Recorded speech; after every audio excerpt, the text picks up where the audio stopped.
नमस्कार दोस्तों, स्वागत है आपका टेरेस गार्डन चैनल पर। दोस्तों, वीडियो की शुरुआत करते हैं हम हमारे गार्डन में खिले हुए जरबेरा के वाइट कलर के फूल के साथ में। ये बहुत सुंदर लग रहा है और एक बार खिलने के बाद ये कम से कम 7 से 8 दिनों तक खिला ही रहता है। तो अब आते हैं हम अपने टॉपिक पे। तो ये हैं हमारे कलंचों के प्लांट।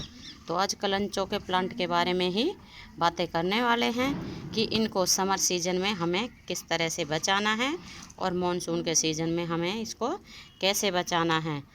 तो पहला है, इसको हमें ऐसी जगह रखना है जहाँ पर धूप आधे या 1 घंटे की आए। और ये हमारा जो देसी वाला कलंचो है, तो देसी वाला कलंचो तो 2-3 घंटे की धूप बर्दाश्त कर लेता है, वो भी सुबह सुबह की।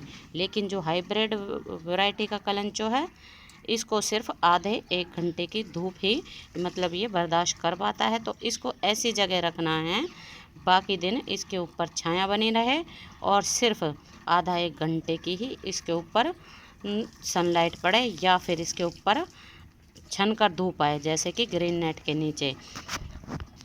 कलंचो 2 वैरायटी के होते हैं। एक होता है हमारा हाइब्रिड वैरायटी का, जिस तरह से ये है, और इसमें कई कलर आते हैं। वाइट आता है, पिंक आता है, येलो, मतलब इसमें कई कलर आते हैं। और एक होता है देसी वैरायटी का, जिस तरह की ये है हमारा देसी वैरायटी का रेड कलर का कलंचो। तो जिस तरह के हमारे इस कलंचों के प्लांट में फ्लावर आके कंप्लीट हो जाते हैं, जिस तरह की ये हो रखा है, तो उसके बाद हमें इसको ना इस तरह से तोड़ देना चाहिए। इससे क्या होगा कि अब हमारा प्लांट और भी नई कलियां बनाएगा और उसमें और भी नए ब्रांच आएंगी और फिर ज़्यादा फ्लावरिंग होगी। तो इस तरह से हमें इनको तोड़ देना है। कलंचो का प्लांट सकुलेंट फैमिली का प्लांट होता है, तो इसलिए इसको हमें मिट्टी भी वेल ड्रेन देनी है। जिस तरह के एक हिस्सा रेत, एक हिस्सा गार्डन सॉइल और एक हिस्सा कंपोस्ट, या फिर आप इसमें 10 से 15% कोकोपीट भी मिला सकते हैं। इससे मिट्टी का जो मीडिया है वो वेल ड्रेन रहता है और इसमें पानी बिल्कुल भी नहीं रुकना चाहिए, क्योंकि इसकी पत्तियों में पानी स्टोर रहता है। और दोस्तों, ये मौसम जो है प्रपोगेशन का बहुत ही बढ़िया चल रहा है। आप चाहें तो कलंचो के प्लांट की कटिंग भी इस मौसम में ग्रो कर सकते हैं। और अगर मॉनसून की बात करें, तो मॉनसून में हमें इसको ऐसी जगह रखना है जहां इसके ऊपर बारिश का पानी ना पड़े, मतलब इसको बारिश के पानी से बचाना है। ऐसी जगह कहीं शेड में रख देना है। तो इसमें अगर बारिश का पानी ज़्यादा पड़ जाता है, इसकी रूट्स गल जाती है, क्योंकि ये प्लांट सकुलेंट फैमिली का प्लांट होता है। और इस प्लांट की हमें समर सीजन में पिंचिंग या प्रूनिंग बिल्कुल भी नहीं करनी है। जैसा है वैसे ही हमें इसको रख देना है ऐसी जगह जहां इसके ऊपर धूप ना आए। और इसमें बस हमें थोड़ा सा पानी ही डालना है और उस समय इसमें किसी भी तरह का कोई भी खाद डालने की ज़रूरत नहीं है। वैसे तो ये हमारा परमानेंट फ्लावरिंग प्लांट होता है, कई बार ये ओवर वाटरिंग से ख़त्म भी हो जाता है। तो हमें इसको बचाने के लिए गर्मियों की तेज़ धूप से बचाना है और मॉनसून में ओवर वाटरिंग से बचाना है। अगर तेज़ धूप भी इसके ऊपर पड़ती है तो इसकी सारी पत्तियां जल जाती हैं और प्लांट भी हमारा ख़त्म हो जाता है। और मॉनसून में अगर इसमें पानी ज़्यादा भर जाता है तो भी ये हमारा प्लांट ख़राब हो जाता है।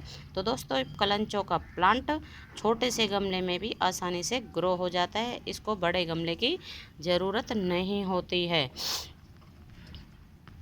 और इस प्लांट को आप हैंगिंग बास्केट में भी लगा सकते हैं और हैंगिंग बास्केट में भी ये प्लांट बहुत ही बढ़िया चल जाता है। और एक बार अगर हम इस प्लांट को अपने गार्डन में ले आते हैं तो फिर कटिंग से हम इसके कई और प्लांट भी बना सकते हैं, क्योंकि ये प्लांट कटिंग से आसानी से ग्रो हो जाता है।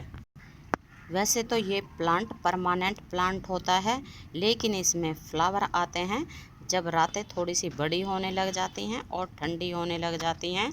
और जिस तरह की मौसम हमारा सर्दी से गर्मी की तरफ जाता है, जैसे कि जनवरी के महीने में, तो जनवरी के महीने में इसमें फ्लावर आते हैं और इसमें एक मतलब बंच में फ्लावर आते हैं और एक बार आने के बाद में इसमें फ्लावर कम से कम 1 महीने तक प्लांट पर लगे रहते हैं।